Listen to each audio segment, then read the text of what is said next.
Hi, kids. Happy Earth Day that we celebrated a few days ago. The day we set aside to be aware of our need and our love for the earth and the trees and the bees and the fish in the ocean and all of nature. And I had a pretty special encounter with nature a couple days ago I'd like to tell you about. I had been having a pretty sad day. Pandemic blues is what I call it, where nothing particularly bad or sad happened, but I just wanted to hang out with my friends. Tired of talking to people on the computer, wanted to go to the movies. So, not having a great day, feeling just kind of blah. And then around midnight, I was getting ready for bed and I heard the owls hooting outside. And that's not too unusual. I'd say for about the past year or so, we've had owls coming and going from the creek out here. So I heard them hooting and I finished what I was doing, brushing my teeth, whatever. And then I went outside and I stood on the driveway and I could hear the hooting coming from the creek in front of the house.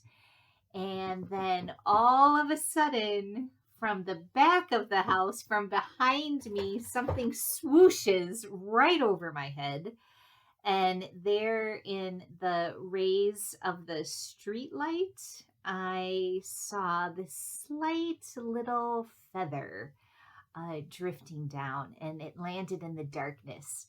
And amazingly, even though it's such a tiny feather and it landed in the dark, I was able to find it right away and I picked it up.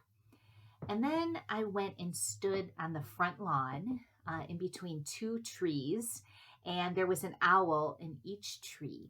And sometimes they would be hooting. And I don't know if you ever heard an owl hooting before, but there really is something quite mysterious, eerie sounding about their hoots.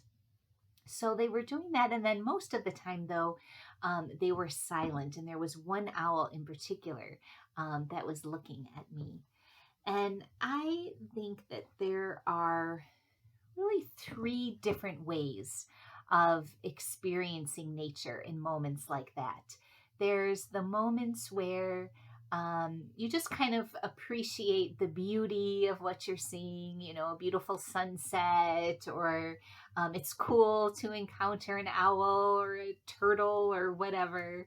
And we can feel inspired by nature, we can feel at peace, all those kinds of things. And then another kind of experience in nature is when we're curious about, like, why are these owls doing that? And, so curious about owl behavior, curious about the science of the oceans or of volcanoes, biology, ecology, all of that.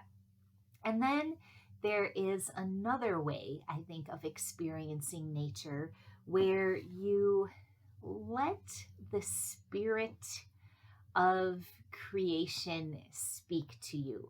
You let nature tell you a secret about life, about your life, the kind of thing that you don't read about in a book or learn in school, but kind of a knowing that comes into you. And I had that third kind of experience out on the lawn after midnight between the owls, where I felt this knowing about the cycles of nature and the cycles of life, and how we're all a part of this, and how every 100 years or so there is a pandemic, and we feel the feelings. We are sad. Some sad things happen, and then that cycle of life passes, and we move on into the next part. And how there's really something beautiful about this dance of nature, this dance of these cycles, and really something special about being a part of all of this.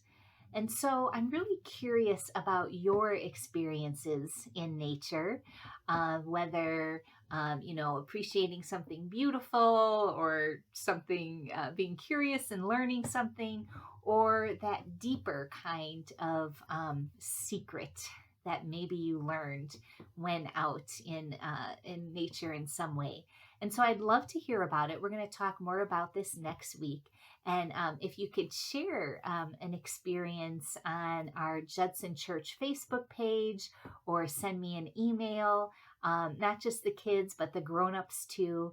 I hope to hear from at least a few of you. And now receive a blessing from the faith community who loves you. May you be aware of God's presence in nature, and may you be well. Amen.